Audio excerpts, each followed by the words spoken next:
Hello, welcome to our lesson. We're going to be doing 4.4 today. We are going to be factoring trig functions. So before we factor trig functions, first we should remember how to factor.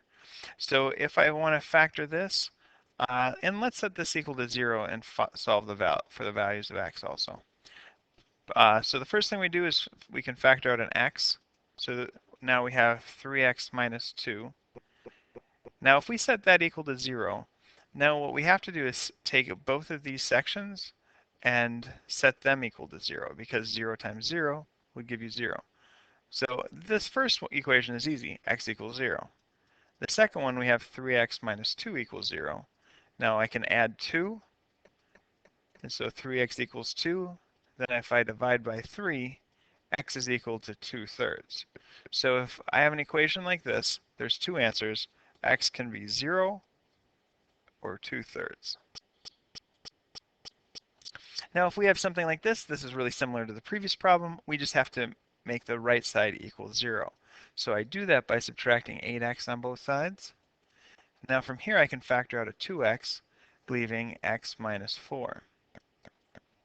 Now if I set 2x equal to 0 and x minus 4 equal to 0, I can find my values for x. If I divide by 2, my x is 0. Here I add 4. 0 plus 4 is 4. So my x values are 0 and 4.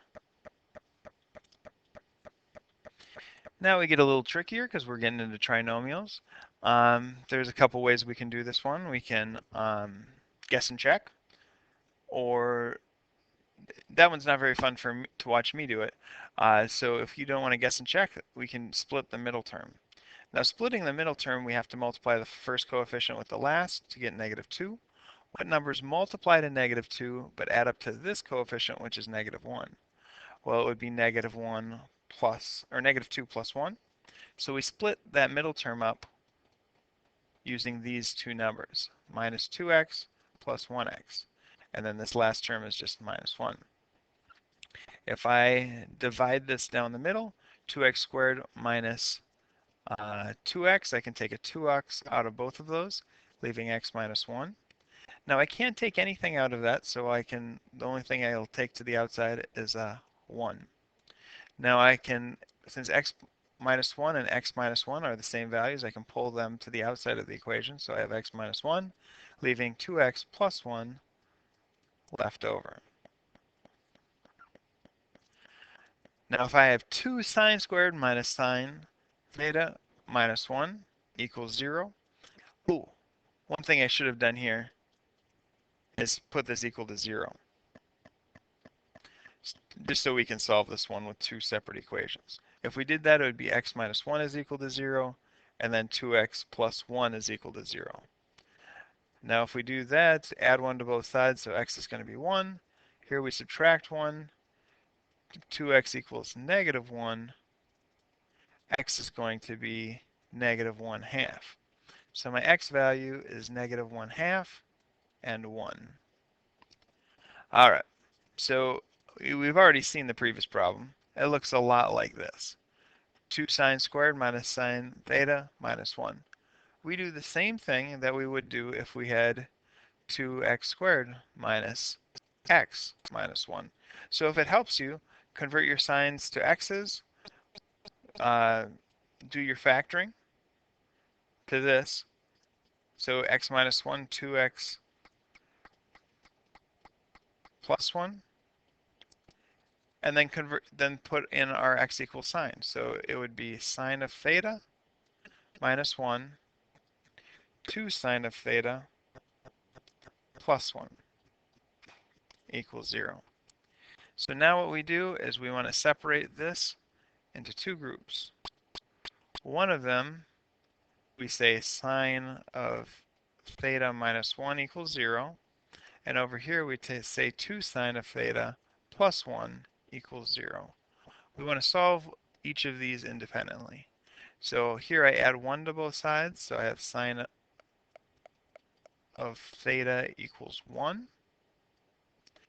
I take the arc sine to get rid of the sine, so theta is equal to the arc sine of 1 the arcsine of 1 is going to be split into two equations where I have the inverse sine of 1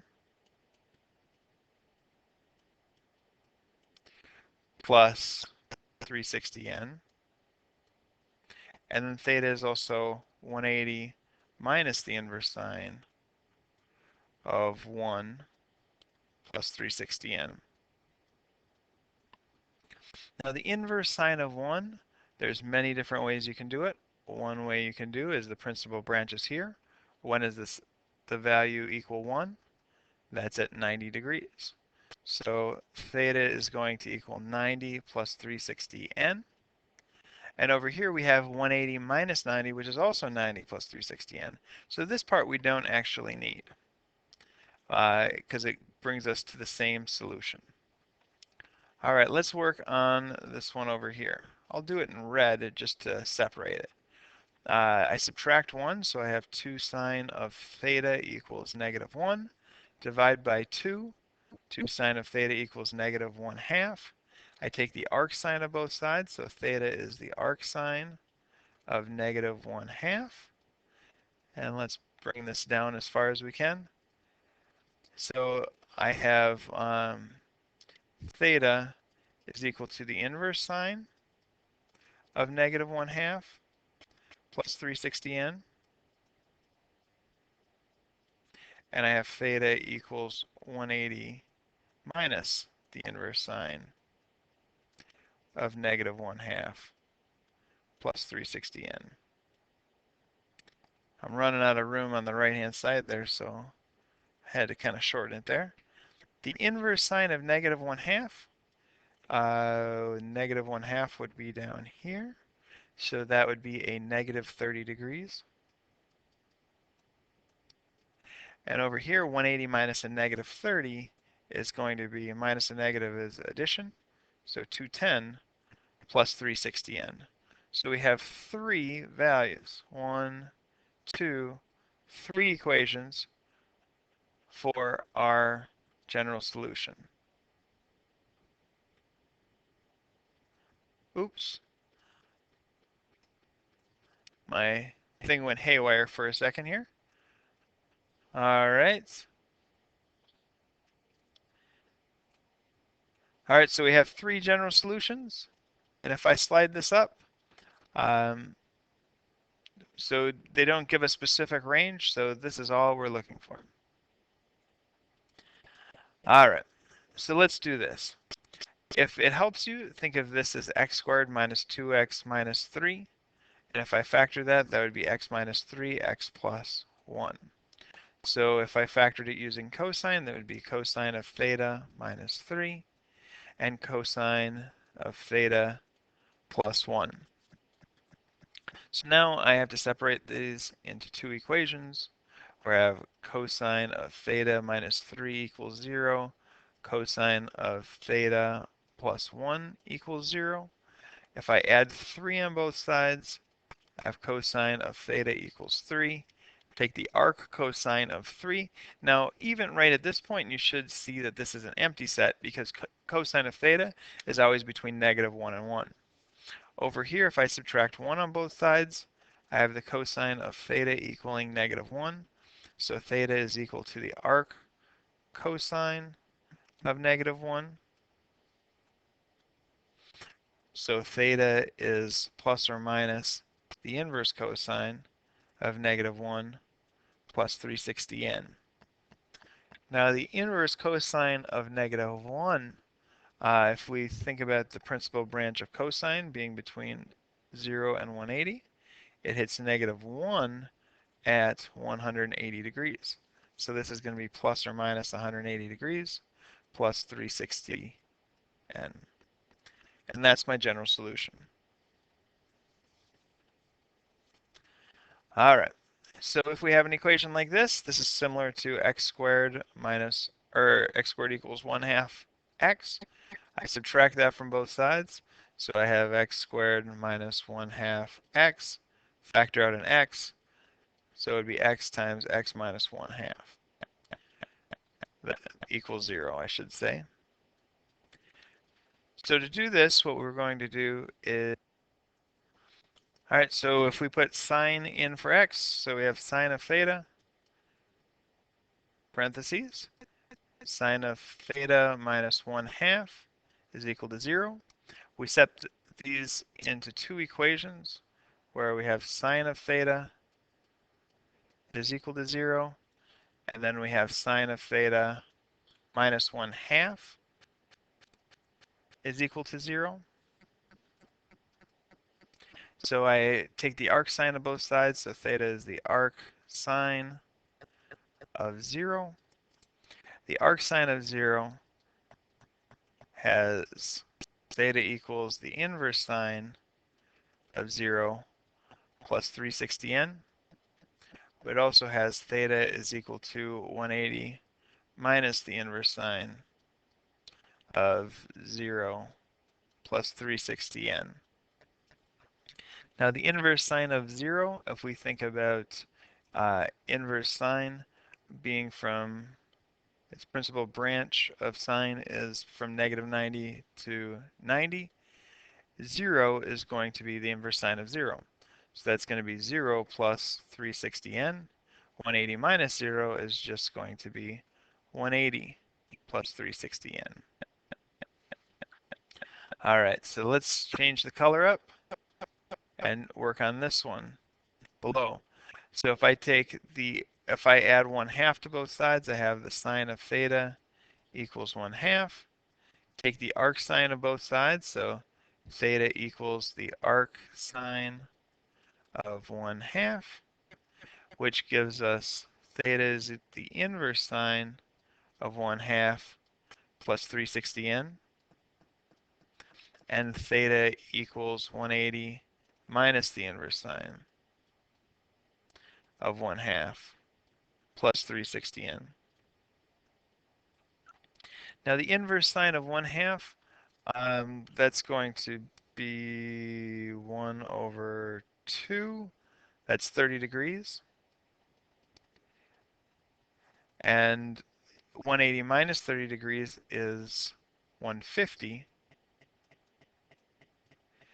So we have 4 general solutions. 1, 2, 3, 4.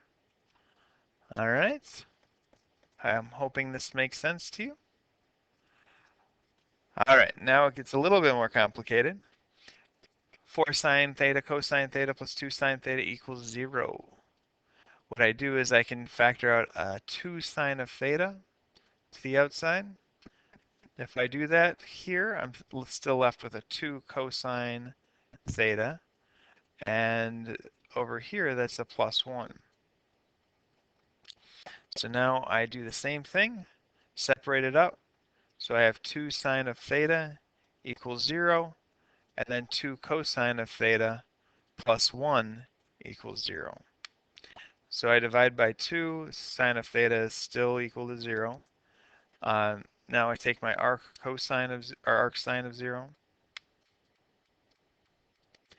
and we have theta equals, we just did this on a previous problem, inverse sine of 0 plus 360n, and 180 minus the inverse sine of 0 plus 360n.